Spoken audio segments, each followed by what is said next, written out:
అవినీతి గురించి ఎదురు మీద ఆరోపణ చేసేటటువంటి రాహుల్ గాంధీ గారి సోదరీమణి భవిష్యత్ ప్రధానమంత్రి అభ్యర్థి ప్రియాంక గాంధీ వాద్రా గారు ఇప్పుడు ఆర్టిస్ట్ కాదనుకుంటా, పెయింటర్ కాదనుకుంటా. ఆ మధ్యన పాపం ఆవిడ వేసిన పిచ్చి గీతలు దాన్ని 2 కోట్ల రూపాయలు పెట్టి కొన్నటువంటి ఎస్ బ్యాంక్ సీఈఓ రాణా కపూర్కి సంబంధించినటువంటి అంశాలు, ఇది ప్రియాంక వాద్రాకి ఇచ్చినటువంటి డబ్బులకి సంబంధించినటువంటి అంశాన్ని ఇప్పుడు FATF ఫైనాన్షియల్ యాక్షన్ టాస్క్ ఫోర్స్కి సంబంధించినటువంటి మనీ లాండరింగ్ రిపోర్ట్లో ఆ పేరు మెన్షన్ చెయ్యబడింది.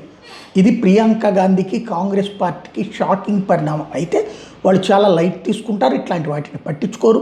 బోఫార్స్ విషయంలో అయ్యిందా, లేకపోతే కనుక ఇతర కుంభకోణాలు అనేకం, నేషనల్ హెరాల్డ్ది వేల కోట్ల రూపాయల డబ్బులు దోచేసుకున్న తర్వాత కూడా అబ్బెబ్బే అసలు మావాడు పేదోడు, ఒంటి మీద కట్టుకోవడానికి బట్టలు లేవు, కావాలని నేనే 10,000 కోట్లు ఇద్దాం అనుకున్నాను అని చెప్పినటువంటి చూసాం. ఇప్పుడు ఇందులో క్లియర్గా mister A was managing director and CEO of an Indian bank who misused his position during his tenure అంటూ బిగిన్ చేసుకొచ్చింది. ఇది case study purchase art with illicit procedures and use art of no value to pay kickbacks అంటూ అందులో mister A purchased a piece of art from the close relative of a member of the ruling political party at the time for $264,000.